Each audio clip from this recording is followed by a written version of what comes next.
Κυρίες και κύριοι, φίλες και φίλοι, καλησπέρα. Απόψε θα πηδήξουμε μια μέρα, όχι τίποτα άλλο. Δηλαδή, χθες είπα ότι ήταν 25 Μαΐου, λάθος έκανα, μετά το είδα, ήταν 26, άρα σήμερα πάμε 27 Μαΐου. Σήμερα λοιπόν, απόψε είναι Δευτέρα 27 Μαΐου του 2024. Πλησιάζει η αποφράση μέρα της άλωσης της πόλης. Επειδή έχω και μία παρουσίαση την επόμενη εβδομάδα για το θέμα, όταν έρθει η στιγμή, μάλλον αύριο, θα κάνουμε μια αναφορά που θα είναι και διδακτική, γιατί αλλιώς δεν έχει λόγο να διαβάζει κανείς την ιστορία αν δεν διδάσκεται από αυτήν. Ή τέλος πάντων είναι ένας πολύ σημαντικός λόγος, γιατί υπάρχουν και άλλοι λόγοι για να διαβάζουμε και να μαθαίνουμε την ιστορία. Λοιπόν, θα ήθελα πρώτα απ' όλα να ευχαριστήσω τους ανθρώπους για την ανταπόκριση στις δικές μου εκκλήσεις. Οι εκκλήσεις γίνονται από μένα, αλλά γίνονται εξ ονόματος της Επιτροπής για την Εθνική Κυριαρχία και την Κύπρο και των ανθρώπων που συμμετέχω για την Εθνική Κυριαρχία και την Κύπρο, που συμμετέχουν στις εκλογές. Πραγματικά, τι να πω τώρα. Γιατί μπορεί να θεωρηθεί από κάποιους ότι υπερβάλλω. Από όλες τις γωνιές της Ελλάδας και του πλανήτη, είτε τηλεφωνούν, είτε ζητούν ψηφοδέλτια, είτε έρχονται εδώ από όλες τις γωνιές της Ελλάδας και του πλανήτη. Σας ευχαριστούμε. Πιστεύω ότι αξίζει τον κόπο να δείξουμε τη δύναμή μας. Ναι. Ούτε χρειάζεται να παρακαλάμε τα λεγόμενα μεγάλα κανάλια ή τα κανάλια με την υψηλή τηλεθέαση, τα πανελλήνιας εμβέλειας, ούτε πρόκειται να γίνει στο πλαίσιο συμβιβασμού με κανένα κέντρο περίεργο και να μας βλέπετε συνέχεια εκεί. Δεν υπάρχουν τέτοια πράγματα. Εγώ πιστεύω στη δύναμη των πολιτών.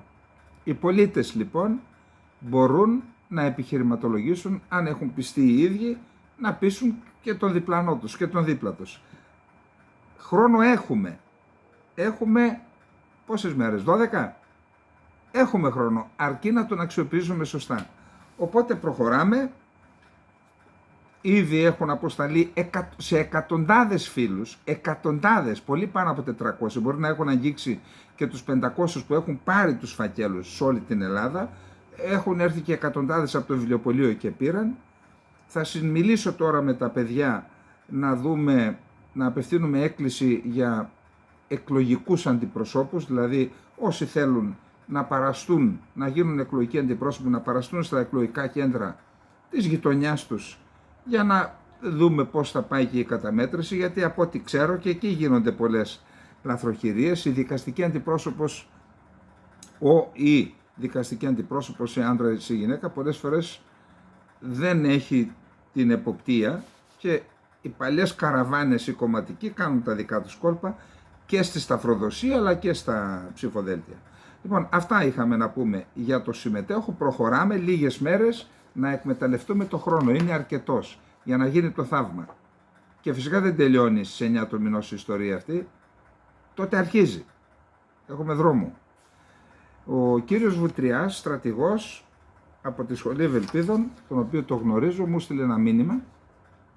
Αγαπητέ Σάβα, καλησπέρα. Στη χθεσινή εκπομπή, τώρα το πήρα το μήνυμα, ήταν της 23ης Μαΐου, σχετικά με το Σκοπιανό αναφέρθηκε.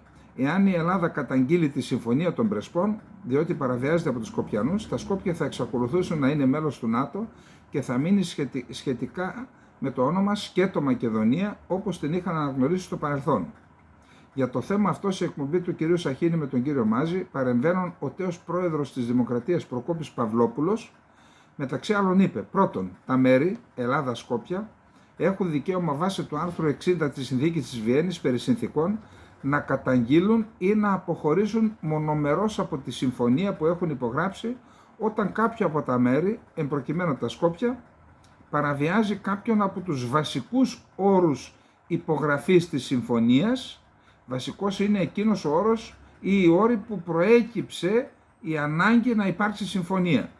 Άρα το όνομα είναι βασικός όρος, αν το παραβιάσει αποσύρεις από τη συμφωνία.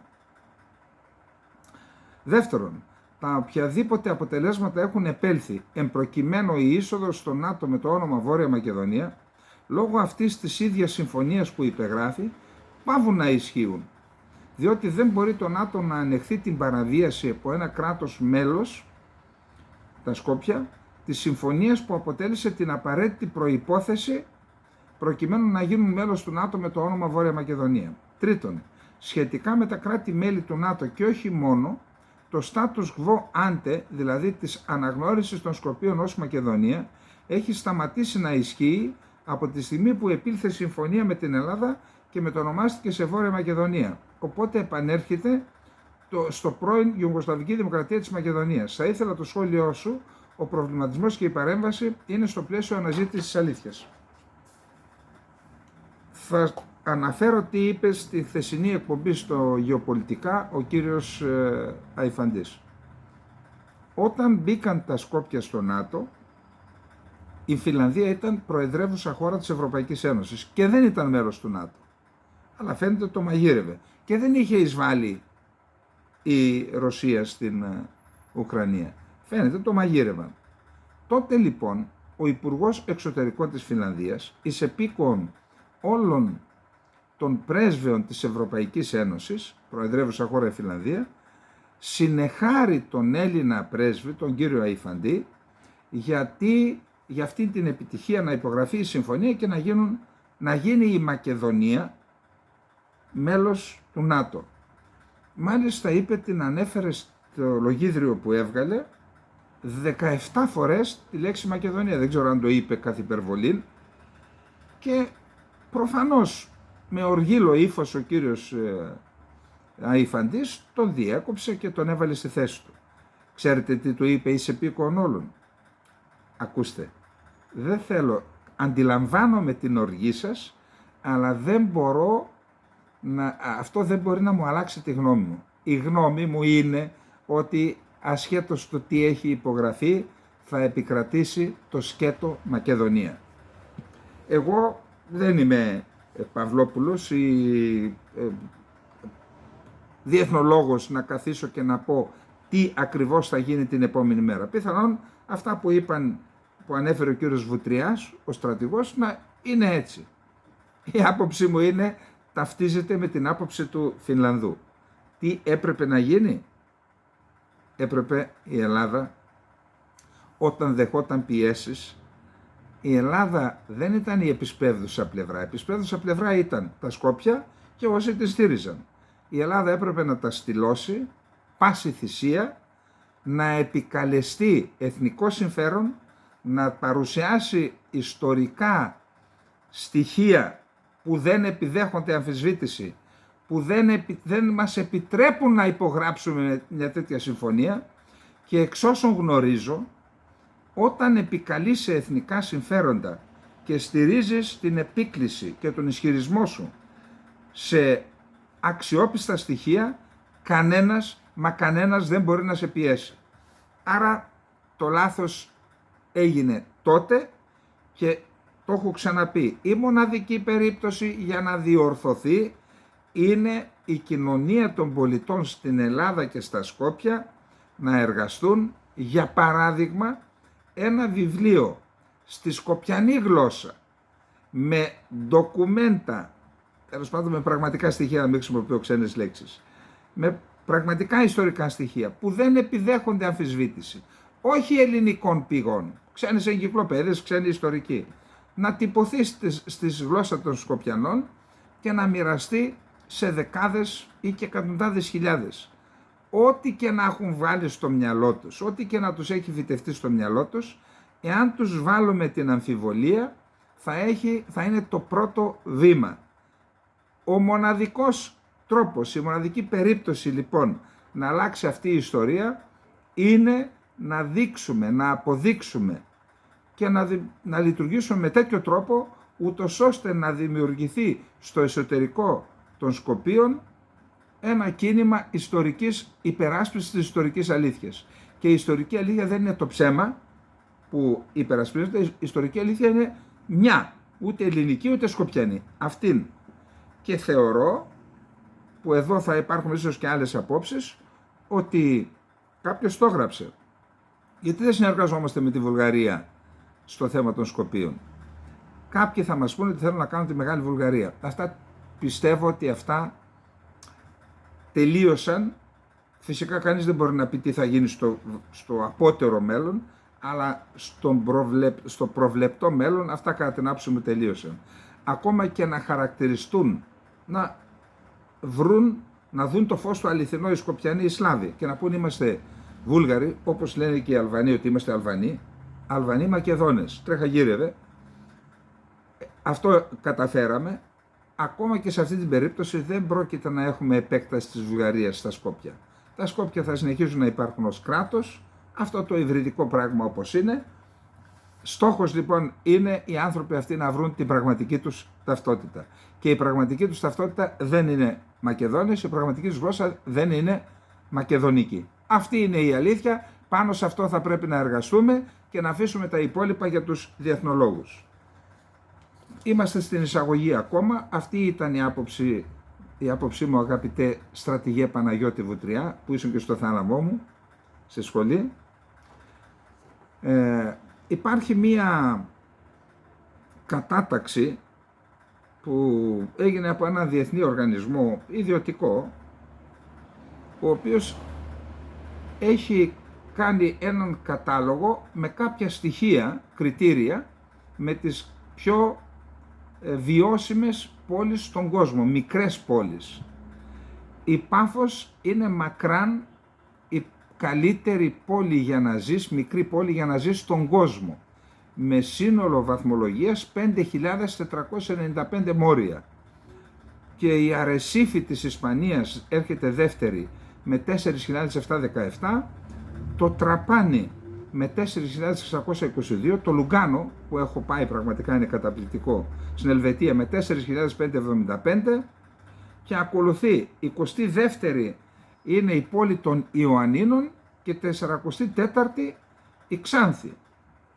Μεγάλη βαθμολογία, πολύ πραγματικά είναι μεγάλη επιτυχία αυτή για την Πάφο του φίλου μας δημάρχου του Φέδωνα Φέδωνος, ο οποίος ως φοιτητής είχε έρθει στο γραφείο μας και μας βοήθησε στα θέματα της Κύπρου, δηλαδή αφιλοκερδός το παιδί δούλεψε, έφυγε μετά από εδώ, πήρε το πτυχίο του, πήγε κάτω και είναι δήμαρχος. Τον ευχόμαστε καλή επιτυχία στις εκλογές της 9ης Ιουνίου, γιατί στην Κύπρο γίνονται ευρωεκλογές και δημοτικές αυτοδιοικητικές εκλογές, γίνονται την ίδια μέρα στην ίδια κάλπη. Αυτό λοιπόν για την Πάφο, όντως είναι μια καταπληκτική πόλη. Όταν πάτε, να πάτε στο κέντρο της πόλης και να δείτε πως ένας δήμαρχος στη δεκαετία του 20 μεταμόρφωσε την Πάφο. Ό,τι βλέπετε στην Πανεπιστημίου με τα κτίρια του Τσιλέρ θα τα δείτε εκεί σε μικρογραφία. Είναι όλα νεοκλασικά, με αρχαίο ελληνικό αρχιτεκτονική γραμμή, και τότε επειδή τα κτίρια δημιουργούν εθνική συνείδηση ή συμβάλλουν στη δημιουργία εθνικής συνείδησης, ο Άγγλος κατακτητής της Κύπρου επέβαλε όταν γίνονται δημόσια κτίρια, δημαρχείο, σχολεία, γυμνάσια, λύκεια, να υποβάλλονται τα χαρτιά, τα αρχιτεκτονικά σχέδια στους Άγγλους, στους κατακτητές, τους απικιοκράτες. Άρα, αν δείτε πώς την αναμόρφωσε, πώς αναπαλαίωσε, θα μείνετε άναυδοι. Όντως, το αξίζει να είναι η πρώτη στον κόσμο βιώσιμη πόλη, μικρή πόλη, η αγαπητή Πάφος, που κάποτε ήταν το βασίλειο της Πάφου με τα περίφημα μοσαϊκά. Να πάτε στην Πάφο, σε όλη την Κύπρο δηλαδή, να τα απολαύσετε, και φυσικά κάποια στιγμή το Υπουργείο Παιδείας στην Ελλάδα πρέπει να θεσπίσει θεσμικά, πρέπει τα παιδιά του Λυκείου να κάνουν εκδρομές στην Κύπρο, και το αντίθετο φυσικά, και της Κύπρου στην Ελλάδα, για να βλέπουν τη σημερινή πραγματικότητα και την ιστορία του νησιού, για να υπάρχει αυτός ο σύνδεσμος της Ελλάδας με την Κύπρο, της Κύπρου με την Ελλάδα. Υπάρχει ένα άρθρο του Γιώργου του Φιντικάκη στο Capital, φίλος μου ο Γιώργος, καλός δημοσιογράφος, κάνει οικονομικό ρεπορτάζ και αναφέρεται σε μία μάστιγα που υπάρχει στην Ελλάδα με την βιομηχανία προσφυγών στα πρωτοδικεία που καταλήγει στο Συμβούλιο της Επικρατείας για μεγάλες επενδύσεις που έρχονται στην Ελλάδα. Εγώ δεν λέω να κατεβάσουμε τα τέτοια μας στους ξένους, ούτε λέω να πεθάνει η κοινωνία των πολιτών. Η κοινωνία των πολιτών πρέπει να είναι παρούσα και να λειτουργεί συμπληρωματικά στην τοπική αυτοδιοίκηση και στο κεντρικό κράτος. Δηλαδή, μπορεί να υπάρχει διαφθορά, είδατε τι έγινε στη Χαλκίδα, πρέπει να λειτουργεί η κοινωνία των πολιτών και να είναι πραγματικά, να λειτουργεί συμπληρωματικά παραστάτης, φύλακας των συμφερόντων των πολλών. Αλλά αυτή η ιστορία με τις προσφυγές και που έχει καταντήσει μια βιομηχανία προσφυγές σε μεγάλες επενδύσεις, αυτή η ιστορία πρέπει κάποια στιγμή να τελειώσει. Και έχουμε παραδείγματα για τις γεωτρήσεις στα Ιωάννινα, έχουμε παραδείγματα που ήρθε η Total εδώ, μου το είπε υψηλόβαθμος τέλεχος, θα έρθουμε εδώ, θα επενδύσουμε, θα γίνει η Ελλάδα ενεργειακό κέντρο, και μετά από 3 χρόνια, 4 Total έφυγε λόγω των προσφυγών. Λέει λοιπόν ο Γιώργης εδώ, αναφέρει ένα παράδειγμα, το ΤΑΙΠΕΔ έκανε ένα διαγωνισμό για ένα κτίριο στο Δήμο Μοσχάτου Ταύρου. Εκεί λοιπόν αυτό το κτίριο οι Ολλανδοί ήθελαν, είναι κτίρια του ΕΟΜΕΧ, τα οποία ρημάζουν εδώ και 10 χρόνια, και ήθελε να το μετατρέψει σε ένα χώρο μεικτών χρήσεων, κατοικιών και γραφείων, που προφανώς θα αναβάθμιζε την περιοχή. Ο Δήμαρχος, ο κύριος Ανδρέας Ευθυμίου, έκανε προσφυγή στο Πρωτοδικείο και Συμβούλιο της Επικρατείας, θέλει να τα αξιοποιήσει, μεταξύ άλλων ως μουσείο για την εθνική αντίσταση, επειδή στην κατοχή μοιράζονταν εκεί τα συσίτια του ΕΑΜ, καθώς και να στεγάσει καλλιτεχνικά εργαστήρια. Έχασε το δικαστήριο και είπε θα κάνει έφεση. Και οι Ολλανδοί που κέρδισαν το διαγωνισμό είπαν κρατήστε τα κτίρια, να κάνετε ό,τι θέλετε, εγώ φεύγω, γεια σας. Μικρή επένδυση, όμως σε πάση περιπτώσει είναι ενδεικτικό. Και έχουμε μετά την γεώτρηση της Ενεργείας στα Γιάννενα, έχουμε τη γραμμή του μετρό, 4 του μετρό, προσφυγές, στην Κρήτη που σας είπα, νότια και ανατολικά. Δηλαδή στην ουσία, προς Θεού δεν λέω ότι συντάσσονται, εν της πράγμαση όμως, αυτοί που εμποδίζουν τις επενδύσεις στα θαλασσοτεμάχια νοτίως και νοτιοδυτικός της Κρήτης, ταυτίζονται, δεν λέω ότι το ζητούν αυτό, μπορεί να μην το περνάει από το μυαλό τους, με την Τουρκία και με τη Λιβύη. Και με ποιον άλλον θίγεται από το να γίνει η Ελλάδα ενεργειακή δύναμη. Εντάξει. Και λέει λοιπόν ότι αυτό πρέπει να αλλάξει, πρέπει, και λέει ότι κάτι κινούνται προς αυτό, να αυξηθεί το παράβολο για προσφυγή στο Συμβούλιο της Επικρατείας στις 15.000 ευρώ, να γίνει 30-50.000 ευρώ, και αν απορριφθεί η αγωγή, η προσφυγή, να πληρώνει ο προσφεύγων τα δικαστικά έξοδα που είναι πολλαπλάσια από το παράβολο. Επίσης λέει ότι θα μπορούσε να συσταθεί ειδικό δικαστικό σώμα, πλαισιωμένο από τεχνοκράτες, εξοικειωμένος με περιβαλλοντικές μελέτες, με αποκλειστική αρμοδιότητα να εκδίδει αποφάσεις σε 4-5 μήνες, ώστε να μην φτάνουμε σε σημείο να περνούν χρόνια. Εν πάση περιπτώσει η Ελλάδα πρέπει πραγματικά να γίνει φιλική στους επενδυτές, γιατί οι επενδυτές δεν είναι μόνο οι ξένοι, είναι και οι Έλληνες. Και εμείς μπορούμε, όταν δεν υπάρχει επενδυτικό κλίμα, παίρνουν τα λεφτά τους και τα πάνε αλλού, όπου υπάρχει μεγαλύτερη ασφάλεια. Ο κύριος Γεραπετρίτης βρίσκεται στις Βρυξέλλες για το Συμβούλιο Εξωτερικών Υποθέσεων και πήρε μια πρωτοβουλία, αναφέρθηκε στην Ουκρανία, είπε ότι χρειάζεται να λάβουμε περαιτέρω πρωτοβουλίες για να εκφράσουμε την αλληλεγγύη μας για την Ουκρανία. Δεν πρόκειται μόνο για έναν πόλεμο για την εδαφική ακεραιότητα ή την κυριαρχία. Είναι ένας πόλεμος ο οποίος αναγνωρίζει την ανάγκη για κυριαρχία του διεθνούς δικαίου και την καταδίκη οποιοδήποτε ρεβιζιονισμού, και μπορούμε να δούμε πως αυτή η διάχυση θα μπορούσε να εφαρμοστεί στην Ευρώπη. Πώς αυτή η διάχυση θα μπορούσε να εφαρμοστεί στην Ευρώπη. Παραμύθι αυτό. Το ότι πρέπει όντως οι επεκτατισμοί να κοπούν μαχαίρι, συμφωνώ με αυτό, γιατί αφορά και την Ελλάδα αυτό. Ούτως ή άλλως έτσι έπρεπε να γίνει, επιπροσθέτως επειδή αφορά και την Ελλάδα. Όσον αφορά τη Μέση Ανατολή, λέει ο κύριος Γεραπετρίτης, θα έχουμε την τιμή να φιλοξενήσουμε 5 υπουργούς αραβικών κρατών και τον Γενικό Γραμματέα του Αραβικού Συνδέσμου. Είναι μοναδική ευκαιρία να συντονίσουμε τη δραστηριότητά μας. Πιστεύω ότι συμφωνούμε όλοι στην ουσία της πολιτικής μας ότι πρέπει να σταματήσουν αμέσως όλες οι εχθροπραξίες, πρέπει να απελευθερωθούν οι όμεροι, πρέπει να εργαστούμε για επιπλέον ανθρωπιστικούς διαδρόμους, χρειάζεται να εργαστούμε για λύση 2 κρατών που αποτελεί κοινό τόπο για εμάς. Την ίδια ώρα χρειάζεται να ενισχύσουμε την Παλαιστινιακή Αρχή. Επιπροσθέτως, θα προτείνω μια κοινή task force συμπεριλαμβανομένων των υπουργών τόσο από τα αραβικά κράτη όσο και από την Ευρωπαϊκή Ένωση, που θα μπορέσουν να απευθυνθούν και στα 2 μέρη, έτσι ώστε να διασφαλιστούν αποτελεσματικές διαπραγματεύσεις για άμεση ειρήνη. Αύριο μπορεί να είναι πολύ αργά υπό αυτές τις συνθήκες. Δεν είπε λέξη με βάση αυτά που διάβασα για αυτό που έγινε στη Ράφα. Θα το δούμε μόλις έρθει η ώρα του. Δεύτερο θέμα είναι το θέμα των κινήσεων που κάνει ο Ράμα.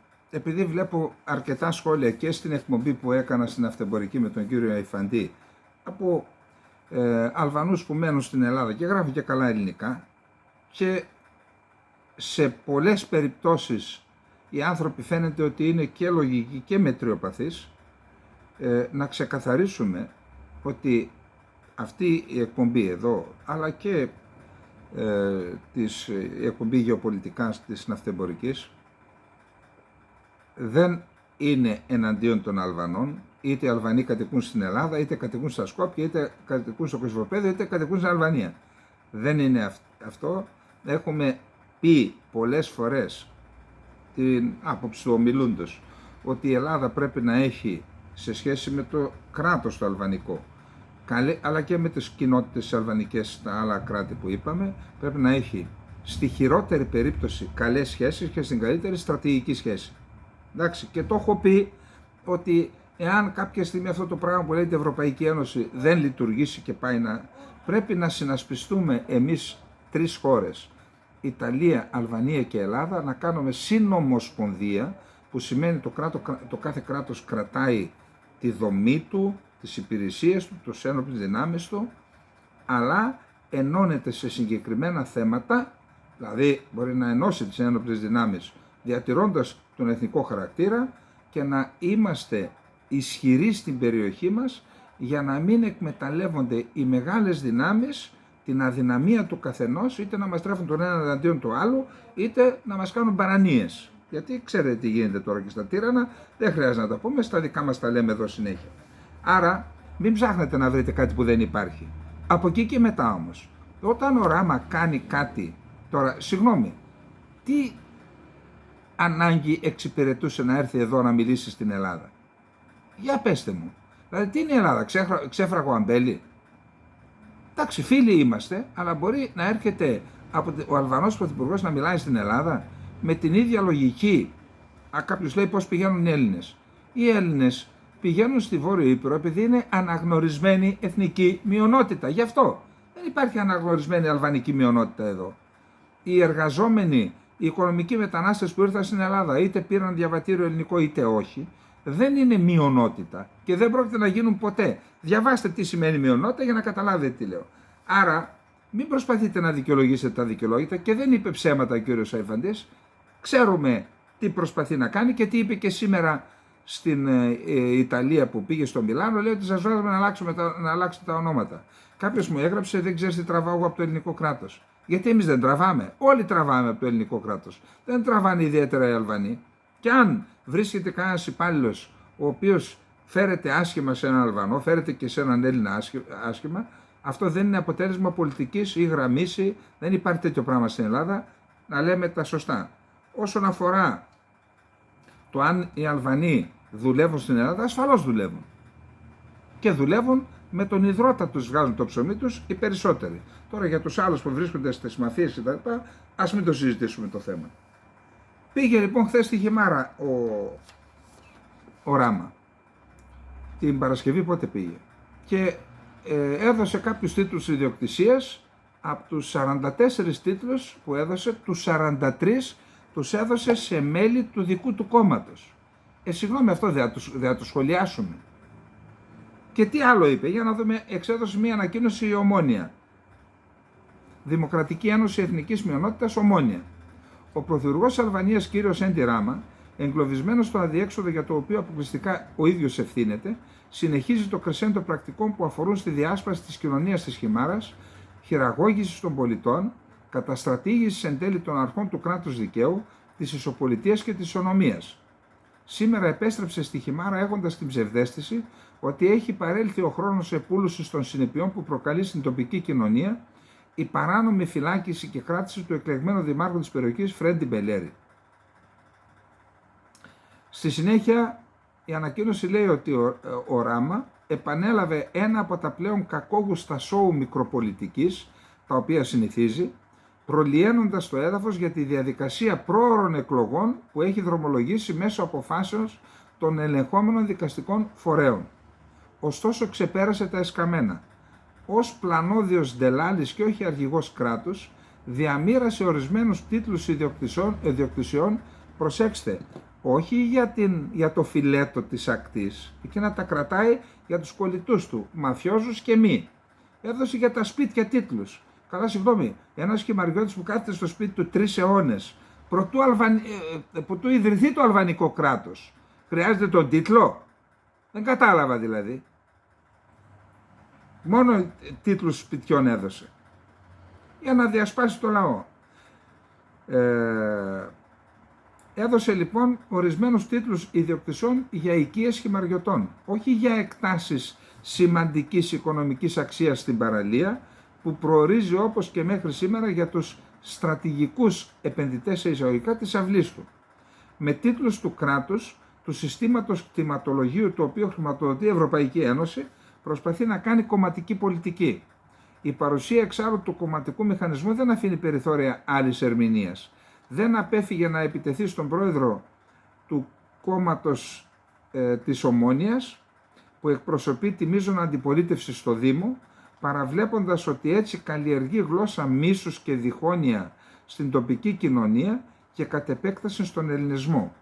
Πρακτικές που στην περιοχή εφάρμοσε το κομμουνιστικό καθεστώς, κατατάσσοντας τους Έλληνες σε ημέτερος με ήττα και ημέτερος με ύψιλον, δηλαδή σε δικούς μας και σε άλλους.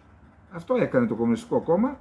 Το Σοσιαλιστικό Κόμμα είναι εξέλιξη του Κομμουνιστικού Κόμματος. Εντάξει, αυτού που έδινε στους Έλληνες της Βορείου Ηπείρου με έναν κατάλογο με ονόματα.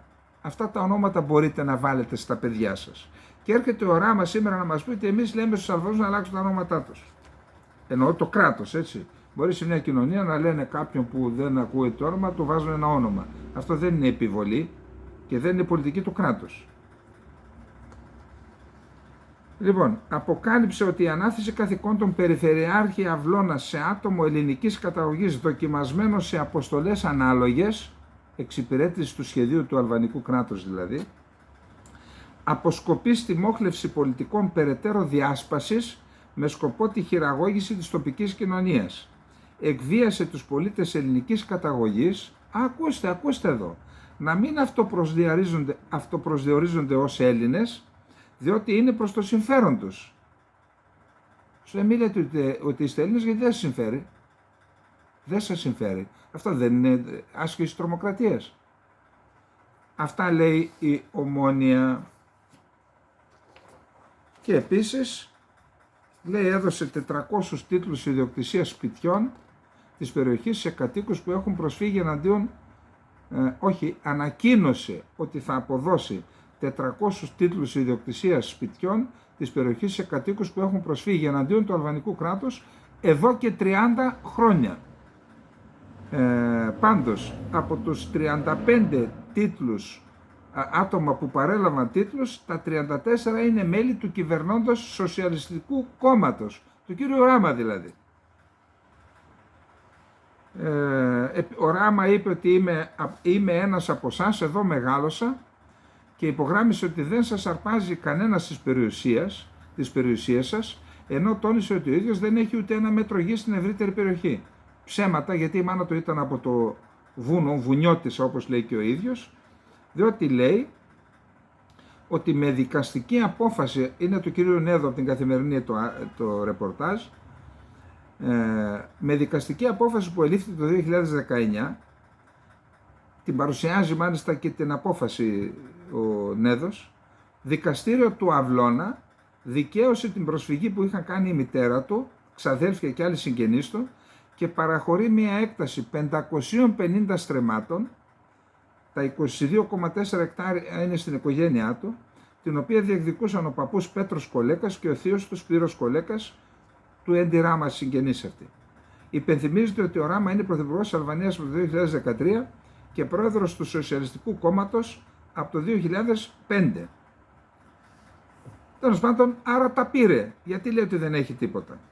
Τώρα για το ιδιοκτησιακό υπάρχει μεγάλη τέτοια, δεν χρειάζεται να πω τίποτα. Ξέρετε εσείς, το χρησιμοποιούν για να διχάσουν τον ελληνισμό της Βορείου Ηπείρου. Λοιπόν, πάμε στην Κύπρο. Ξέρετε, να σας πω την αλήθεια, νιώθω και ενοχές για το θέμα της Κύπρου, γιατί ενώ είχαμε προγραμματίσει μια τεράστια εκδήλωση, που πιστεύω ίσως να ήταν και η μεγαλύτερη από όσο ξέρω που θα γινόταν στην Ελλάδα, είναι δύσκολο να πραγματοποιηθεί, κυρίως λόγω των εκλογών. Γιατί τώρα με τις εκλογές δεν απαντά κανένας, όλοι ασχολούνται με τις εκλογές και δεν ξέρω αν μένει χρόνος μετά τις 9 Ιουνίου να διοργανώσουμε αυτή την εκδήλωση. Εν πάση περιπτώσει. Άρα η άποψή μου είναι ότι έπρεπε η Ελλάδα να έχει κάθε μέρα αφιέρωμα, και η Κύπρος, στα ελληνικά και στα αγγλικά, και είναι μεγάλος πόνος η πλήρης απουσία της Ελλάδας. Πας στο εξωτερικό, πατάς κανάλια και δεν υπάρχει πουθενά η Ελλάδα και έρχονται 3-4 κανάλια από τη γείτονα. Έπρεπε να είναι στο προσκήνιο το κυπριακό και όχι να το βάλουμε στο ράφι ξανά, κύριε Μητσοτάκη, κύριε Γεραπετρίτη και κυρία Παπαδοπούλου και κύριε Ροζάκη, ξανά, ενώ τα 50 χρόνια για τα 50 χρόνια της κατοχής τη βασική ευθύνη έχει η Αθήνα. Τη βασική ευθύνη έχει η Αθήνα και τη βασική υποχρέωση να τελειώσει η κατοχή λόγω των καταστατικών υποχρεώσεων που έχει ως εγγυήτρια δύναμη να αποκαταστήσει την εδαφική ακεραιότητα και τη συνταγματική τάξη στην Κύπρο, η οποία παραβιάζεται επί 50 συναπτά έτη. Αλλά κάνετε ότι δεν καταλαβαίνετε, έτσι. Γιατί είστε συνένοχοι στην κατοχή. Συνένοχοι στην κατοχή και στην εισβολή συνένοχοι. Ο Λάζαρος Μαύρος, 50 χρόνια ατιμωρησίας, 50ο έτος, 1974-2024, συνεχιζόμενης τουρκικής στρατιωτικής κατοχής των βορείων εδαφών της Κυπριακής Δημοκρατίας. Επί 50 χρόνια ατιμόρυτης και εδραιωμένης ανεμπόδιστα, επί εδαφών ανικών κατά μέγιστη έκταση στην ελληνική πλειονότητα των Κυπρίων, στην Κερίνια, στη Μόρφο, στην Αμόχωστο, στην Καρπασία, στον Πενταδάκτυλο, σκλαβωμένων εδαφών επί των οποίων η Τουρκία εισβολέας κατακτητής, με την ένοπλη βία και τη βαρβαρότητα των στρατευμάτων του Ατήλα, επέβαλε τον βίαιο εκτοπισμό προσφυγοποίηση του γηγενούς ελληνικού πληθυσμού, την συστηματική εθνοκάθαρση, τον παράνομο επικισμό από εκ Τουρκίας μεταφερθέντες προς τούτο πληθυσμούς και συν το χρόνο, κατά την τελευταία ιδίως ερντογανική 20ετία, την διευρυνόμενη Ισλαμοποίηση των Τουρκοκυπρίων. Παρανόμως κατεχομένων υπό της Τουρκίας κατακτητή εδαφών της Κυπριακής Δημοκρατίας, 50 χρόνια, επί των οποίων ανακήρυξε το 1983 το παράνομο ψευδοκράτος, την υποτελεί στην Τουρκία τοπική διοίκηση, ελεγχόμενη ασφικτικά από τα τουρκικά στρατεύματα κατοχής, συγκριτικά διαπιστωμένη ως μία από τις πλέον στρατοκρατούμενες περιοχές στον κόσμο, οι οποίες είναι διατεταγμένες επιθετικά εναντίον των ελεύθερων περιοχών της Κύπρου. 50 χρόνια ατιμωρησίας και κατοχής, προγραμματισμένος από τη δεκαετία του 50 ο εισβολέας, μακροχρόνιος, αταλάντευτα επίμονος και υλοποιούμενος διαδοχικά, φέτα στρατηγικός στόχος της Τουρκίας, ο τουρκικός έλεγχος ολόκληρης της Κύπρου. Επί 50 χρόνια αυτή είναι η στρατηγική της. Επί 70 χρόνια, όχι επί 50. Είναι η πολιτική υλοποίηση του τουρκικού επεκτατισμού, με πρώτη επιτυχημένη δοκιμή την εισβολή και 50χρονη ήδη κατοχή στην Κύπρο, που καθοδηγεί τους σχεδιαστές της Άγκυρας για τους επόμενους στόχους κατά της Ελλάδας στο Αιγαίο και στη Θράκη, θα δείτε αμέσως μετά, εναντίον των οποίων προπαρασκευάζεται και καροδοκεί ασταμάτητα το ατιμόρυτο από το 1974 επίτευγμά της σε βάρος του ελληνισμού στην Κύπρο, μαζί με την υπερίσχυση από το 2000 εντός της Τουρκίας των Ισλαμιστών, την όθησε στην ανάπτυξη των νεοοθωμανικών της επιδιώξεων, ονειρευόμενη να καταστεί μία των υπερδυνάμεων στην περιοχή και στον κόσμο. Δεν πέτυχαν να καταστήσουν την Κυπριακή Δημοκρατία ως εκλειπούσα ή θανούσα, είχαν τέτοιο στόχο και προσπάθησαν να επιβάλλουν μια λύση εκμεταλλευόμενη τις φέτα που λέμε, τις συνεχείς υποχωρήσεις μετά από κάθε σύνοδο που έκαναν για να βρεθεί λύση. Φτάσαμε στο σχέδιο Ανάν και ήταν η πρώτη φορά απόδειξη, και εδώ τα ίδια μας κάνουν, προσέξτε, απόδειξη ότι οι πολιτικές, ότι τα πολιτικά κόμματα και οι κυβερνήσεις είναι σε αναντιστοιχεία με τη βούληση του λαού, στην Ελλάδα κι αν είναι. Στην Κύπρο ετοίμασαν ένα σχέδιο το οποίο ήταν πραγματικά αποτέλεσμα των συνεχών υποχωρήσεων, το σχέδιο Ανάν. Το 75% του λαού, παρότι αυτά έχουν βγει στο Wikileaks, 160 εκατομμύρια δολάρια εξόδεψε η Ουάσιγκτον για να βγει το ναι στην Κύπρο. Και βγήκε το όχι. Δηλαδή οι ξεπουλημένοι που πήραν λεφτά κάτω, ένας από αυτούς είναι και υπουργός σήμερα στην ελλαδική κυβέρνηση, ξεπουλημένοι που πήραν λεφτά από τους ξένους χωρίς να ντρέπονται, έφαγαν μια σφαλιάρα που ακούγεται μέχρι σήμερα στα κεφάλια τους, στο σβέρκο τους. Και αν θέλετε, γι' αυτό τον επιβράβευσαν τον κύριο Στυλιανίδη, ο κύριος Μητσοτάκης. Εντάξει, επειδή ήταν κόκκινος ο σβέρκο του από τη σφαλιάρα. Αυτή είναι η λύση λοιπόν και γι' αυτό λέμε Επιτροπή για την Εθνική Κυριαρχία και την Κύπρο. Ότι πρέπει να εισακούγεται ο πολίτης. Δεν είναι εύκολο και ξέρω τις ενστάσεις ορισμένων σκαλόβουλες. Εντάξει, δεν λέω, δεν είναι εύκολο. Μόνον αυτό μας σώζει. Να ερωτάται ο πολίτης για όλα, κυρίως για τα μεγάλα ζητήματα. Και για την Κύπρο οφείλουμε, κυρίως εμείς οι Ελλαδίτες, και οι Κυπραίοι έκαναν λάθη, κυρίως εμείς οι Ελλαδίτες, γιατί την τελική πόρτα εμείς την ανοίξαμε, δεν έχει σημασία ποιος κυβερνούσε, δεν ήταν μόνο οι Χουντέοι, και οι πολιτικοί που ήρθαν έχουν τεράστιες ευθύνες, και οι ευθύνες τους αυτές, για να μην γελιόμαστε μεταξύ μας, αυτές οι ευθύνες αποδεικνύονται από την επιβράβευση των προδοτών. Άντε, οι προδότες ήταν με τον Χούντα, με τον Ιωαννίδη. Γιατί μετά τους επιβράβευσε η μεταπολίτευση? Όλους.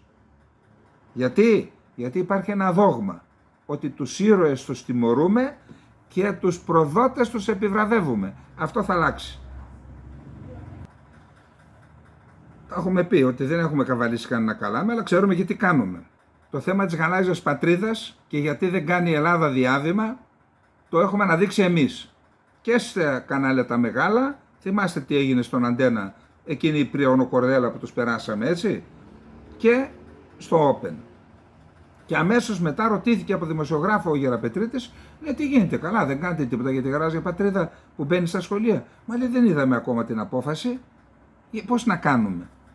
Ήρθε η Γεραπετρίτη η απόφαση και ξέρετε, προσβάλλει και το επώνυμό του. Ξέρετε τι σημαίνει Πετρίτης? Γεράκι σημαίνει. Τι γεράκι, εσύ ούτε ξεδοντιασμένο περιστέρι, χωρίς τέτοια είσαι. Έλα τώρα να δεις τι έγινε με τη γαλάζια πατρίδα. Στην ύλη των τουρκικών σχολικών βιβλίων εντάσσεται και επισήμως το αφήγημα περί γαλάζιας πατρίδας, καθώς εγκρίθηκε το σχετικό εκπαιδευτικό πρόγραμμα από το αρμόδιο Υπουργείο. Άρα δεν είναι σχέδιο, εγκρίθηκε. Για να σου δω, θα κάνεις διάβημα?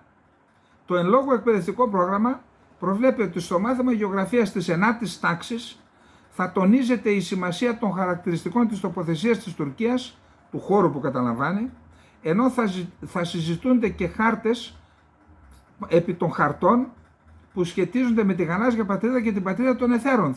Θα τους βάζουν κάτω και θα τους λένε, να, αυτή είναι η γαλάζια πατρίδα, στο μυαλό και στην ψυχή των παιδιών. Σύμφωνα επίσης με όσα έχουν αναρτηθεί στην ιστοσελίδα του Τουρκικού Υπουργείου, στις κατευθυντήριες γραμμές που δίδονται προς τους εκπαιδευτικούς είναι και οι εξής. Να τονίζεται η αξία του πατριωτισμού, να τονίζεται συμπεριλαμβανομένου του δικαιολογημένου αγώνα της Τουρκίας ενάντια σε αιτήματα που αγνοούν τα νομικά και γεωγραφικά δικαιώματά της στη θάλασσα των Ίσων, στο Αιγαίο και στην Ανατολική Μεσόγειο. Να τονίζετε πόσο άδικα έχει η Ελλάδα που λέει ότι το Αιγαίο είναι ελληνικό. Εντάξει. Επίσης, να αναφέρεται η σημασία της Κύπρου για την Τουρκία και για τον τουρκικό κόσμο και να τη δείχνετε, λέει, στο χάρτη πάνω την Κύπρο. Σε ό,τι αφορά τη 10η τάξη, το νέο εκπαιδευτικό πρόγραμμα προβλέπει ότι θα πρέπει να εξηγούνται η γαλάζια πατρίδα, οι λόγοι για τους οποίους η Τουρκία δεν έχει υπογράψει τη σύμβαση του ΟΗΕ για το δίκαιο της θάλασσας και άλλα τέτοια. Προσέξτε, στα παιδιά, έτσι.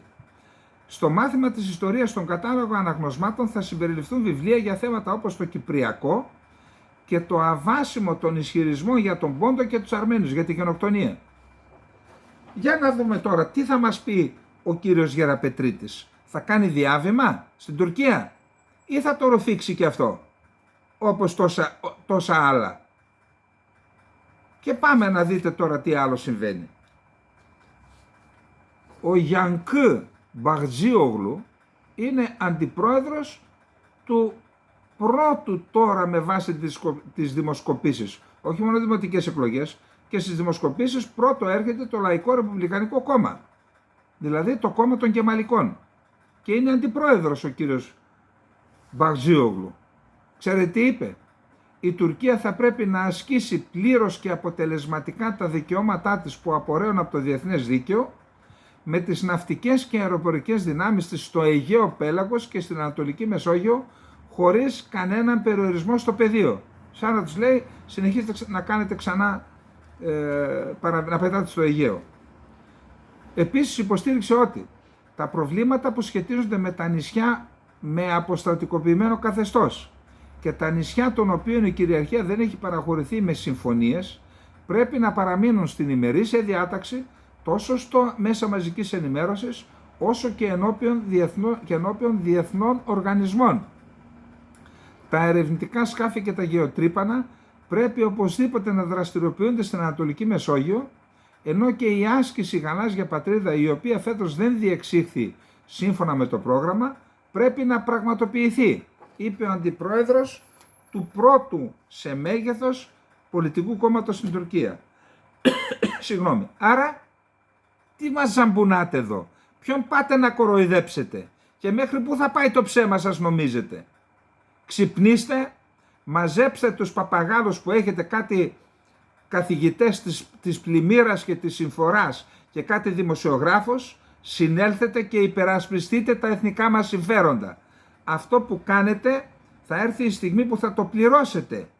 Να το θυμηθείτε. Φυσικά μπορεί ο Μητσοτάκης να δραπητεύσει να πάει στην Ευρώπη και μετά θα σας πετάξει βορρά στους επόμενους. Λοιπόν, πάμε στο θέμα του Ισραήλ. Χθες στην εκπομπή είπαμε το εξής. Έριξε κάποιες ρουκέτες, χθες Κυριακή, η Χαμάς από τη Ράφα στο Τελαβίβ. Μετά από 4 μήνες για πρώτη φορά εκτοξεύτηκαν ρουκέτες στο Τελαβίβ, στην πρωτεύουσα του Ισραήλ. Ενεργοποιήθηκαν οι σιρήνες, έγινε χαμός. Και εξέφρασα έναν προβληματισμό. Λέω, κάτσε, έχουμε μια απόφαση του Διεθνούς Δικαστηρίου που λέει στο Ισραήλ σταμάτα την επιχείρηση στη Ράφα. Εντάξει, σταμάτα την επιχείρηση στη Ράφα. Το Ισραήλ έκανε την επιχείρηση επικαλούμενο τον εξής ισχυρισμό. Στη Ράφα είναι η βάση της Χαμάς πλέον, έχει 4 τάγματα, αν δεν εξαλείψουμε τα 4 τάγματα, γιατί κάναμε τον πόλεμο τότε, δεν τελειώνει ο πόλεμος. Άρα αναρωτήθηκα, όταν εκτοξεύεις τις ροκέτες, οι οποίες δεν έκαναν και τίποτα, στην ουσία είναι σαν να δίνεις άλοθη στον Νετανιάχου να συνεχίσει. Γιατί λέει στο Διεθνές Δικαστήριο, τι μου λες να σταματήσω? Από εκεί ήρθαν οι ρουκέτες. Το είπα χθες. Και κάποιος με τον ισχυρισμό αυτό δεν συμφώνησε. Σχολίασε, δείτε στο χθεσινή εκπομπή, θα καταλάβετε τι λέω. Και τι κάνει τώρα το Ισραήλ? Χθες το βράδυ βομβαρδίζει, λέει, ένα σπίτι που ήταν 2 στελέχη της Χαμάς κοντά σε έναν καταβλισμό. Οι Παλαιστίνοι λένε ότι βομβάρδισε τον καταβλισμό Δηλαδή τι έγινε? Είπαν τους ανθρώπους από τη Ράφα, φύγετε και πηγαίνετε σε εκεί την ασφαλή περιοχή, και μάλιστα έστησαν και έναν αντίσκηνα. Τώρα δεν ξέρω ποιες άλλες, μπορεί να τα έδωσαν και οι ίδιοι. Και πήγανε άνθρωποι μέσα στα αντίσκηνα. Και χθες το βράδυ βομβάρδισε τον καταβλισμό, λένε οι Παλαιστίνοι, και κάηκαν εκεί περίπου 40 άνθρωποι και καμιά 60-70 τραυματίστηκαν. Παιδιά που ποιος σας λέει, όταν επιτρέπουμε τέτοιες πρακτικές να γίνονται, αύριο μπορεί να είναι το παιδί το δικό μας εκεί, που να καίγεται. Το Ισραήλ λέει δεν βαρέσαμε παιδιά, χτυπήσαμε, λέει, ένα κτίριο που ήταν 2 σημαντικά στελέχη της Χαμάς. Δεν χρειάζεται να τα πούμε τώρα, σημαντικά στελέχη της Χαμάς. Και καλά, έχουμε τεράστιες αντιδράσεις από όλο τον κόσμο, θα πούμε μερικές, αλλά το σημαντικό είναι ότι ο στρατιωτικός εισαγγελέας, ο κορυφαίος στρατιωτικός εισαγγελέας του Ισραήλ, χαρακτήρισε τη Δευτέρα το αεροπορικό πλήγμα στη Ράφα, το οποίο σύμφωνα με τις υγειονομικές αρχές της Γάζας σκότωσε δεκάδες Παλαιστίνιους αμάχους, πολύ σοβαρό, και δήλωσε ότι η έρευνα για την υπόθεση βρίσκεται ήδη σε εξέλιξη. Οι λεπτομέρειες του συμβάντος εξακολουθούν να βρίσκονται υπό έρευνα, την οποία δεσμευόμαστε να διεξάγουμε στο μέγιστο βαθμό, το μέγιστο δυνατό βαθμό, δήλωσε ο υποστράτηγος Γιφάτ Τομέρ Γερουσαλμή σε διάσκεψη που φιλοξένησε ο Δικηγορικός Σύλλογος του Ισραήλ, σύμφωνα με το πρακτορείο Reuters. Οι δυνάμεις άμυνας του Ισραήλ λυπούνται για τυχόν βλάβες τις οποίες υφίστανται άμαχοι κατά τη διάρκεια του πολέμου. Τώρα, ο Ισραηλινός στρατός είπε ότι έκανε το χτύπημα στο Τάλ Αλ Σουλτάν στη βορειοδυτική Ράφα με βάση ακριβείς πληροφορίες. Είπε νωρίτερα την Κυριακή ότι είχε πλήξει ένα συγκρότημα της Χαμάς στην περιοχή. Ο Ισραηλινός στρατός επανέλαβε επίσης την πρώιμη δήλωσή του ότι γνωρίζει αναφορές που αναφέρουν ότι το χτύπημα έπληξε αμάχους και ότι τα χτυπήματα βρίσκονται υπό εξέταση. Αεροσκάφος έπληξε κτηριακό συγκρότημα της Χαμάς στη Ράφα, μέσα στο οποίο επιχειρούσαν σημαντικοί τρομοκράτες της Χαμάς, ανέφερε ο στρατός του Ισραήλ στο Twitter. Η επιδρομή έγινε εναντίον θεμιτών στόχων δυνάμει του διεθνούς δικαίου, με τη χρήση πυρομαχικών ακριβίας στη βάση ακριβών πληροφοριών για την χρήση της περιοχής από τη Χαμάς. Ο Ισραηλινός στρατός είναι ενήμερος για τις αναφορές που υποδεικνύουν ότι εξαιτίας του πλήγματος και της πυρκαγιάς προκλήθηκε άμαχοι στην περιοχή, έπαθαν κακό. Το συμβάν τελεί υπό εξέταση. Η Προεδρία της Παλαιστινιακής Αρχής, όχι η Χαμάς, καταγγέλει τη φρικιαστική σφαγή. Κατηγόρησε τις πρώτες πρωινές ώρες σήμερα, Δευτέρα, το Ισραήλ ότι έβαλε εσκεμμένα στο στόχαστρο κέντρο υποδοχής εκτοπισμένων από τη Ράφα, στο νότιο άκρο της λωρίδας της Γάζας, όπου οι αρχές της Χαμάς, του Παλαιστινιακού Ισλαμιστικού κινήματος που κυβερνά το θύλακο, κάνουν λόγο για περίπου 40 νεκρούς. Αυτή η φρικιαστική σφαγή που διαπράχθηκε από την Ισραηλινή κατοχή αποτελεί πρόκληση για όλους τους διεθνείς θεσμούς και τη διεθνή νομιμότητα, ανέφερε η Προεδρία της Παλαιστινιακής Αρχής σε ανακοίνωσή της, καταγγέλλοντας ότι ο Ισραηλινός στρατός έβαλε στο στόχαστρο εσκεμμένα καταβλισμό προσφύγων. Η Χαμάς κάλεσε σήμερα τους Παλαιστίνιους να ξεσηκωθούν για τη σφαγή. Τώρα διάφορες σκηνές έχω στα χέρια μου, δεν θέλω να τις πω. Για κομμένα χέρια, πόδια, κεφάλια, άστα. Πολιτικοί, δημοσιογράφοι και γιατροί με αναρτήσεις τους στο Twitter για να εκφράσουν την οργή και τη θλίψη τους αναφέρουν διάφορα. Ο Μεχτή Χαζάν, Αμερικανός δημοσιογράφος, έγραψε: υπάρχουν βίντεο από τη Ράφα με μωρά χωρίς κεφάλια, άστα. Ο τέος πρωθυπουργός της Σκωτίας, Χαμζά Ιουσέφ, 2 μέρες αφότου το Διεθνές Δικαστήριο της Χάγης διέταξε το Ισραήλ να σταματήσει τη στρατιωτική επίθεση στη Ράφα, η Ισραηλινή κυβέρνηση βομβαρδίζει εκτοπισμένους που ζούσαν σε σκηνές. Αθώοι άνδρες, γυναίκες και παιδιά διαμερίστηκαν και κάηκαν ζωντανοί. Γίνετε μάρτυρες των εικόνων και αναρωτηθείτε, είστε στη σωστή πλευρά της ιστορίας? Ο Καναδός βουλευτής Τζαγμίτ Σινγκ έγραψε: οι εικόνες από την αεροπορική επιδρομή των Ισραηλινών στρατευμάτων σε στρατόπεδο εκτοπισμένων Παλαιστινίων στη Ράφα είναι τρομακτικές. Οι εικόνες είναι τόσο τρομερές που δεν θα τις αναδημοσιεύσω. Ο κόσμος δεν κάνει τίποτα για τους ανθρώπους της Γάζας. Η Φραντζέσκα Αλμπανέζη, ειδική εισηγήτρια του ΟΗΕ για τα ανθρώπινα δικαιώματα, χαρακτήρισε φρικιαστική την επίθεση. Αυτή η σκληρότητα μαζί με την κατάφορη περιφρόνηση του διεθνούς δικαίου είναι απαράδεκτη, έγραψε στο Twitter. Η γενοκτονία της Γάζας δεν θα τελειώσει εύκολα χωρίς εξωτερική πίεση. Το Ισραήλ πρέπει να αντιμετωπίσει κυρώσεις, δικαιοσύνη, αναστολή συμφωνιών στο εμπόριο, τις εταιρικές σχέσεις και τις επενδύσεις, καθώς και τη συμμετοχή του στη Διεθνή Φόρουμ. Ο Μπαλακρισνάν Ρατζαγκοπάλ, ειδικός συζητητής του ΟΗΕ, το να επιτίθεται σε γυναίκες και παιδιά που έχουν αναζητήσει καταφύγιο στη Ράφα είναι μια τερατώδη στερεωδία. Χρειαζόμαστε συντονισμένη παγκόσμια δράση για να σταματήσουμε τις ενέργειες του Ισραήλ τώρα. Ο Αμερικανός βουλευτής Ρο Χάνα κάλεσε τον Ισραηλινό Πρωθυπουργό να σταματήσει την επίθεση στη Ράφα. Ο Νετανιάχου πρέπει να σταματήσει αμέσως τη στρατιωτική επίθεση στη Ράφα, έγραψε ο Χάνα στο Twitter. Η φρικτή απώλεια αθώων ζώων με τον βομβαρδισμό ενός προσφυγικού καταβλισμού υπογραμμίζει την ηθική ανάγκη να σταματήσει η εκστρατεία στη Ράφα, είπε ο δημοκρατικός βουλευτής της Καλιφόρνια. Ο Μπορέλ έκανε έκκληση στο Ισραήλ να εφαρμόσει την απόφαση του δικαστηρίου. Ο Πίρς Μόργαν, διάσημος Άγγλος δημοσιογράφος, ο οποίος είχε ξετινάξει τον εκπρόσωπο του Ισραήλ, του είπε: τι έχεις να πεις για τους αμάχους? Λέει: δεν είναι δουλειά μου να ξέρω πόσοι άμαχοι σκοτώνονται. Τον είχε ξετινάξει. Λέει: οι σκηνές από τη Ράφα κατά τη διάρκεια της νύχτας είναι φρικτές. Υπερασπίστηκα το δικαίωμα του Ισραήλ να υπερασπιστεί τον εαυτό του μετά την 7η Οκτωβρίου. Αλλά το να σφάζεις τόσους πολλούς αθώους ανθρώπους σε έναν καταβλισμό προσφύγων είναι αδικαιολόγητο. Σταματήστε αυτό τώρα, Μπενζαμίν Νετανιάχου, απευθυνόμενος. Τώρα,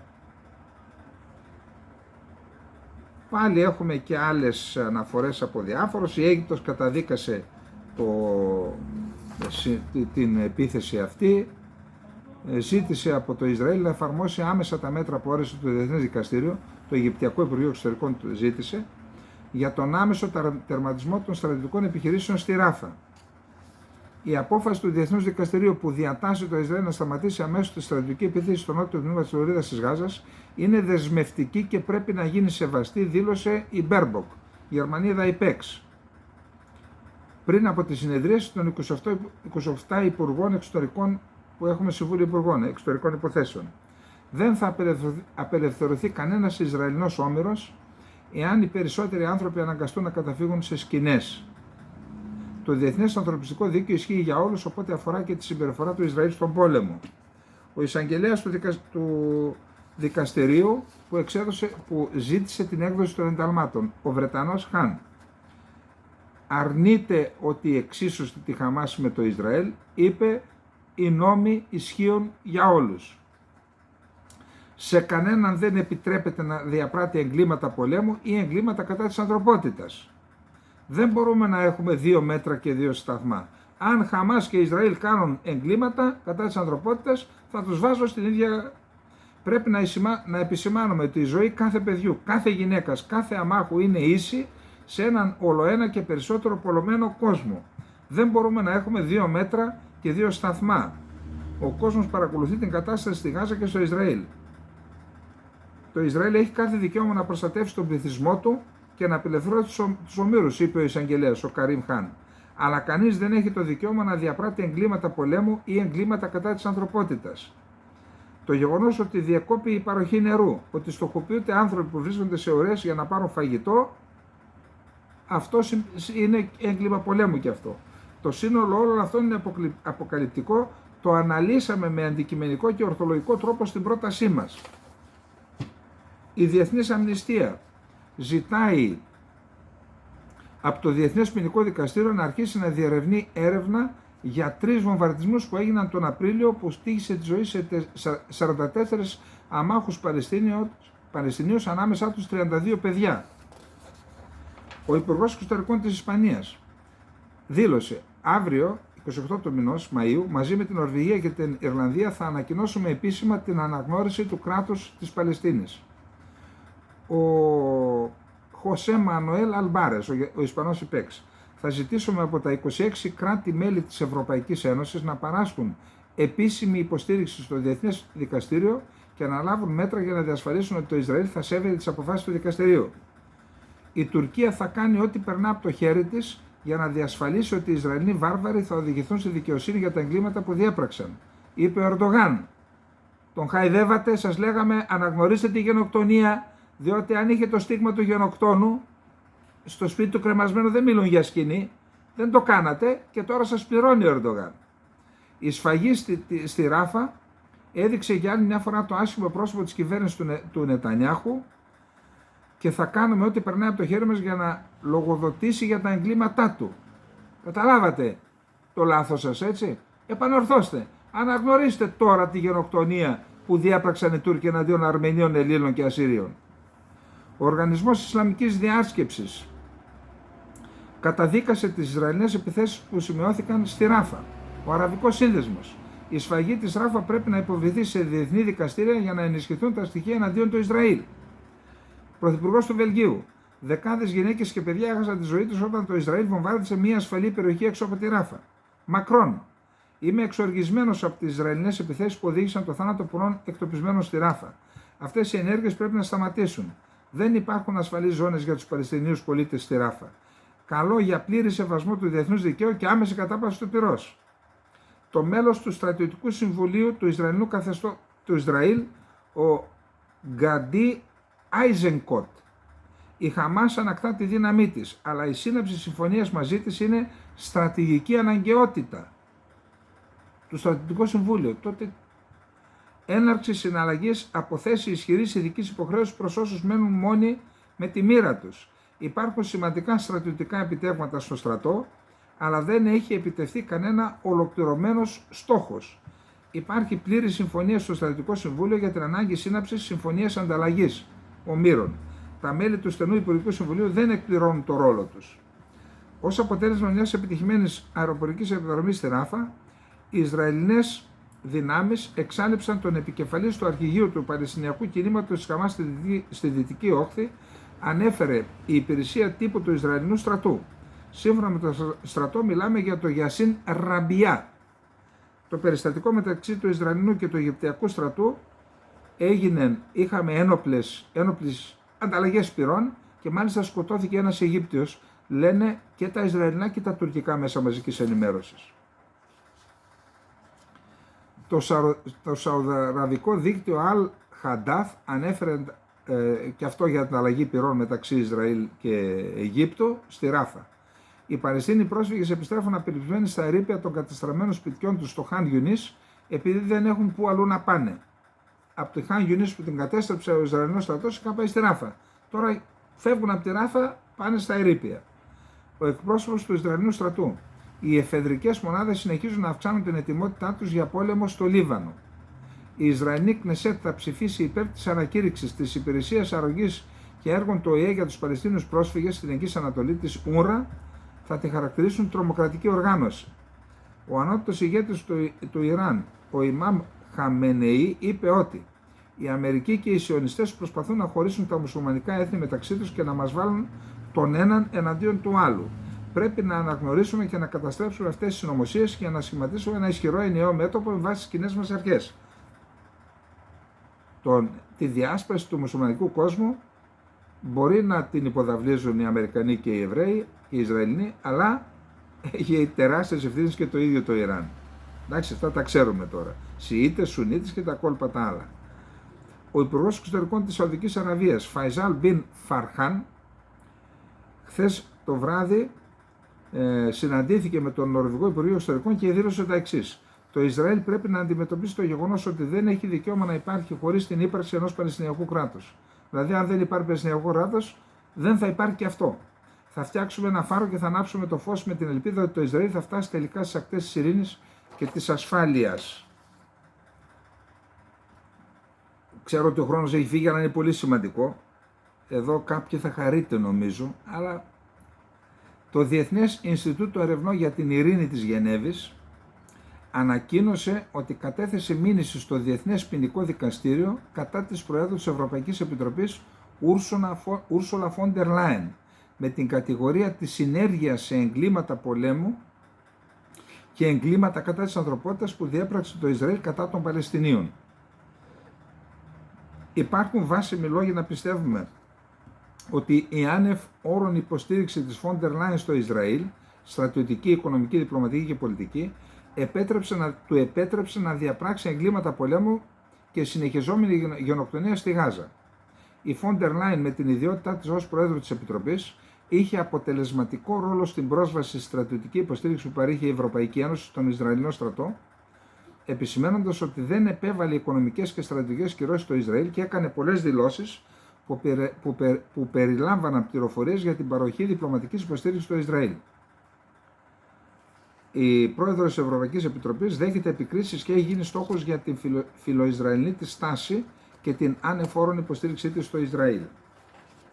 Εδώ να ξέρετε ότι έχει πολύ θερμούς υποστηρικτές, εκκρεμούν κατηγορίες εις βάρος της, διερευνώνται για μόνο ένα συμβόλαιο 20 δισεκατομμύριων ευρώ για τα εμβόλια. Εκεί παίχτηκε μεγάλο παιχνίδι οικονομικό και πιθανόν οι υποστηρικτές της στην Αθήνα να έχουν παίξει και αυτοί ένα ρόλο σε αυτό το κόλπο, τον γκρόσο κόλπο. Ο Σίση και οι ηγέτες των Ηνωμένων Αραβικών Εμιράτων, του Μπαχρέιν και της Τινησίας μεταβαίνουν στην Κίνα. Προσέξτε, μαγιά της Κίνας. Θα μείνουν εκεί από τις 28, από αύριο μέχρι την 1η Ιουνίου, στην τελετή έναρξης της 10ης Υπουργικής Συνόδου του Φόρουμ Συνεργασίας Κίνας Αραβικών Κρατών. Ανέφερε η εκπρόσωπος της Κινεζικής Διπλωματίας Χουά Τσουνγίνγκ. Το όνομα μοιάζει με κάτι, αλλά δεν φταίω εγώ. Τσούνα στα ποντιακά είναι η γεννημένη σκύλα, η οποία συνήθως, ξέρετε, επιτίθεται, και αυτό μεταφορικά το βάζω σε κακές γυναίκες. Αλλά δεν φταίω εγώ. Το όνομά της είναι αυτό. Τέλος πάντων, η Κίνα, πέραν του ότι φιλοδοξεί στον αραβικό κόσμο να κάνει τα κόλπα της αυτά με τις υποδομές, θέλει να παίξει και διαμεσολαβητικό ρόλο στο Παλαιστινιακό. Η Σαουδική Αραβία ανακοίνωσε μετά από 12 χρόνια τοποθέτηση πρέσβη στη Δαμασκό. Μεγάλης σημασίας εξέλιξη αυτή. Πάμε στις ΗΠΑ γρήγορα. Το αμερικανικό εθνικό χρέος, ακούστε εδώ τώρα, έφτασε σε νέο ρεκόρ 34,6 τρισεκατομμυρίων δολαρίων τον Απρίλιο. Το συνολικό χρέος των ΗΠΑ αυξήθηκε κατά 47% ή κατά 11 τρισεκατομμύρια δολάρια σε μόλις 4 χρόνια. Τώρα υπάρχουν 267.000 δολάρια ομοσπονδιακού χρέους για κάθε φορολογούμενο των ΗΠΑ. Το χρέος των ΗΠΑ θα μπορούσε να διπλασιαστεί σε μόλις 8 χρόνια, αυξάνοντας από 20 τρισεκατομμύρια δολάρια το 2017 σε 40 δισεκατομμύρια δολάρια το 2025. Αν συνεχιστούν τα τρέχοντα επιτόκια, το κόστος εξυπηρέτησης θα μπορούσε να φτάσει στα 1,6 τρισεκατομμύρια δολάρια μέχρι το τέλος του έτους. Άρα ένα μεγάλο πρόβλημα, ακούγονται διάφορα σενάρια πάντως για το χρέος των ΗΠΑ. Οι ΗΠΑ θα προμηθεύσουν την Ταϊβάν με τα πιο πρόσφατα όπλα και όχι με παλιά όπως έκαναν στην Ουκρανία, δήλωσε ο πρόεδρος της Επιτροπής Εξωτερικών Υποθέσεων της Βουλής των Αντιπροσώπων, Μάικλ Μακόλ, ο οποίος βρίσκεται στην Ταϊπέη. Στόλτεμπεργκ. Πρέπει να προετοιμαστούμε για έναν μακροχρόνιο πόλεμο στην Ουκρανία. Κάλεσε τα μέλη της συμμαχίας να προετοιμαστούν για μια παρατεταμένη σύγκρουση στην Ουκρανία και ανακοίνωσε ότι το ΝΑΤΟ, στη Σύνοδο Κορυφής που θα γίνει στην Ουάσιγκτον, θα σχηματίσει μια μόνιμη δομή για την οργάνωση των παραδόσεων όπλων στην Ουκρανία και τη χρηματοδότησή τους στην προσεχή Σύνοδο Κορυφής που θα γίνει τον Ιούλιο στην Ουάσιγκτον. Είπε επίσης ότι η Ευρωπαϊκή Ένωση υποσχέθηκε στην Ουκρανία 1 εκατομμύριο βλήματα και τελικά δεν έκανε πράξη την υπόσχεσή της. Ο Γενικός Γραμματέας του ΝΑΤΟ αναμένει ότι στη Σύνοδο Κορυφής θα επιτευχθεί συμφωνία για την επέκταση του ρόλου της συμμαχίας στη στρατιωτική υποστήριξη για το Κίεβο και τη στρατιωτική εκπαίδευση. Δήλωσε επίσης, η συμμαχία θα συζητήσει την ενίσχυση της συνεργασίας με την Ασία, καθώς η κύρια ρωσική βοήθεια προέρχεται από την περιοχή, δηλαδή Βόρεια Κορέα και Κίνα. Αντιπρόεδρος της Ιταλίας, ο Σαλβίνι. Ο Στόλτεμπεργκ να παραιτηθεί ή να αλλάξει τη δήλωσή του. Το ΝΑΤΟ δεν μπορεί να μας αναγκάσει να σκοτώνουμε στη Ρωσία, ούτε μπορεί κανείς να μας αναγκάσει να στείλουμε Ιταλούς στρατιώτες για να πολεμήσουν ή να πεθάνουν στην Ουκρανία. Η Ρώμη προμηθεύει το Κίεβο με όπλα μόνο για να αμυνθεί, όχι για να πολεμήσει, χτυπήσει και σκοτώσει έξω από την επικράτειά της. Αυτός ο κύριος, ο Στόλτεμπεργκ, πρέπει είτε να ζητήσει συγγνώμη, είτε να διορθώσει τη δήλωσή του ή να παραιτηθεί. Foreign policy. Προσέξτε εδώ τώρα. Κάτι γίνεται και αν τα κάνουν, γιατί τα δημοσιεύουν δεν μπορώ να καταλάβω. Γιατί τα δίνουν στη δημοσιότητα. Η ομάδα του Biden απαιτεί φωνικές επιθέσεις και να βάλουν φωτιά στη Ρωσία οι Ουκρανικές Ένοπλες Δυνάμεις. Ο Λευκός Οίκος χρειάζεται επειγόντως νέες νίκες για τους Ουκρανούς, επομένως απαιτούν περαιτέρω επιθέσεις στις ρωσικές γραμμές και χτυπήματα στο παλιό ρωσικό έδαφος, γράφουν οι αναλυτές Steve Cohen και John Gentile στο περιοδικό Foreign Policy. Ας σημειώσουμε ότι το νέο σχέδιο νίκης για την Ουκρανία ανατυπώθηκε αμέσως από την μεγαλύτερη εταιρεία ανάλυσης στον κόσμο, τη Rand Corporation, αναγνωρισμένη από το Υπουργείο Δικαιοσύνης ως ανεπιθύμητος οργανισμός. Σύμφωνα με τον ίδιο, το Κίεβο πρέπει να βομβαρδίσει με το σχέδιο που διέρευσε αεροδρόμια, αεροπλάνα, στρατιωτικές βάσεις, πολεμικά πλοία, εκτοξευτές πυράβλων, σιδηροδρόμους, δηληστήρια, εργοστάσια όπλων, τυχώς σημαντικές οικονομικές εγκαταστάσεις και εγκαταστάσεις υποδομής στην παλαιά ρωσική επικράτεια, δηλαδή μέσα στο ρωσικό έδαφος. Ο Μακόλ που βρίσκεται στην Ταϊπέη, το Πεκίνο δεν θέλει ειρήνη. Το Πεκίνο δεν θέλει την επανένωση με την Ταϊβάν με ειρηνικά μέσα. Έτσι ερμήνευσε την άσκηση που έκανε προχθές τη διήμερη που περικύκλωσαν το νησί.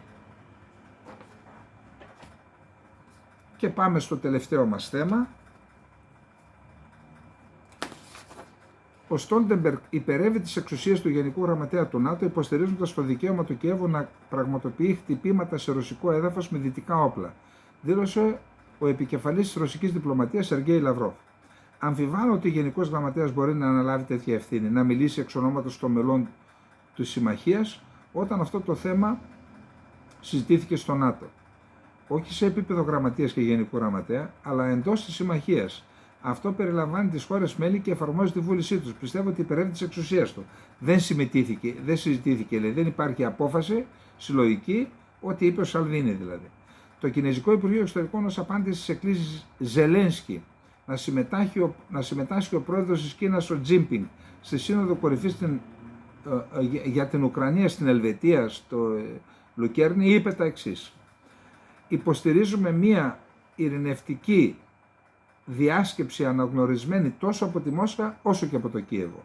Η διπλωματική υπηρεσία του Υπουργείου Εξωτερικών της Κίνας πρόσθεσε ότι η Κίνα καλεί τις ΗΠΑ να σκεφτούν βαθιά την ευθύνη τους για την εμφάνιση αλλά και για την κλιμάκωση της Ουκρανικής κρίσης. Τα ρίχνουν τις ευθύνες δηλαδή στις ΗΠΑ. Ο Ζελένσκι έφτασε στην Ισπανία για να υπογράψει διμερή συμφωνία ασφάλειας και να συνομιλήσει με τον Ισπανό Πρωθυπουργό. Εδώ έχει γραφτεί στον ελληνικό τύπο, όχι, το είπαν και οι ίδιοι οι Ουκρανοί, οι δικοί μας το κρύβουν, ότι έχει συμφωνήσει προφορικά να υπογραφεί συμφωνία ασφάλειας και με την Ελλάδα. Αλλά μάλλον ο Μητσοτάκης του είπε, μη μου κάτσε να περάσει το 30%, μην πέσω κάτω, μετά τις εκλογές θα κοροϊδέψουμε τους Έλληνες. Εντάξει. Η Ισπανία θα δώσει στρατιωτική βοήθεια πάνω από $1 δισεκατομμύριο στην Ουκρανία, που θα περιλαμβάνει 19 άρματα μάχης Leopard 2Α4, βλήματα για συστήματα αεράμενας Patriot, πυρομαχικά και άλλα όπλα. Η Ρωσία σαμποτάρει την Ευρώπη για να επιβραδύνει τις αποστολές όπλων στην Ουκρανία, έγραψαν New York Times, και λέει ότι έχουν γίνει διάφορες περίεργες κινήσεις σε χώρες της Ευρώπης, σε αποθήκες, σε υποδομές, που λέει, πιθανολογεί, λέει ότι είναι αποτέλεσμα δολιοφθορών που έχει κάνει η Ρωσία για να μην φτάσουν έγκαιρα τα όπλα στην Ουκρανία. Η Πολωνία αποφάσισε να περιορίσει το δικαίωμα ελεύθερης κυκλοφορίας εντός της χώρας στους Ρώσους διπλωμάτες, δήλωσε ο επικεφαλής του Υπουργείου Εξωτερικών της Πολωνίας. Το Ρωσικό Υπουργείο Εξωτερικών και το Ρωσικό Υπουργείο Δικαιοσύνης έστειλαν μήνυμα στο Ρώσο πρόεδρο Βλαντιμίρ Πούτιν, δηλώνοντας ότι η Ρωσία μπορεί να εξαιρέσει τους Ταλιμπάν από τη λίστα των απαγορευμένων οργανώσεων και να συνεργαστεί μαζί τους σε όλους τους τομείς. Άρα η Ρωσία αναγνωρίζει τους Ταλιμπάν ως νόμιμη κυβέρνηση του Αφγανιστάν. Κάποιο λόγο έχουν να ασκήσουν επιρροή στο Αφγανιστάν. Ρώσος Υπουργός Οικονομικών. Η Ρωσία έχει πολλά παγωμένα αμερικανικά και ευρωπαϊκά κεφάλαια και περιουσιακά στοιχεία. Επομένως, είμαστε έτοιμοι να δημεύσουμε όλα τα περιουσιακά στοιχεία και τα κεφάλαια της Δύσης προς όφελος του ρωσικού προεπιλογισμού, εάν αυτό αποφασιστεί. Bloomberg. Το Σουδάν είναι έτοιμο να δώσει στη Ρωσία άδεια να ανοίξει ένα κέντρο θαλάσσιας επιμελητείας, μια βάση δηλαδή, ναυτική βάση, στην ακτή της Ερυθράς θάλασσας με αντάλλαγμα την απόκτηση ρωσικών όπλων. Ολόκληρη η παγκόσμια οικονομία απειλείται λόγω της πληθώρας φθηνών κινέζικων εξαγωγών, δήλωσε ο Γάλλος Υπουργός Οικονομικών Μπρούνο Λεμέρ. Έχουμε πρόβλημα με ένα οικονομικό μοντέλο στο οποίο η Κίνα παράγει όλο και περισσότερες φθηνότερες βιομηχανικές συσκευές, επειδή αυτό θα μπορούσε να αποτελέσει απειλή όχι μόνο για την Ευρώπη, όχι μόνο για τη ΣΥΠΑ, αλλά και για την παγκόσμια οικονομία. Πρέπει να πάρουμε μέτρα, δήλωσε ο Λεμέρ σε έκθεσή τους. Πρέπει να λύσουμε αυτό το πρόβλημα. Πώς να το λύσουμε? Ο κόσμος θέλει τα πιο φτηνά. Λοιπόν, τώρα έχουμε κι άλλα, δεν έχουμε χρόνο, πρέπει να το τελειώσουμε. Ό,τι έμεινε, αν έχουμε χρόνο θα τα πούμε αύριο. Λοιπόν, αυτά είχαμε να πούμε για απόψε. Ευχαριστώ εκτός των άλλων και τους φίλους που υποστηρίζουν το κανάλι, την κυρία που ήρθε εδώ με τα 2 παιδιά που έχει στην Αγγλία και βοήθησε το κανάλι. Σας ευχαριστούμε όλους, να είστε όλες και όλοι καλά και να προχωράμε δυνατά. Καληνύχτα, γεια σας.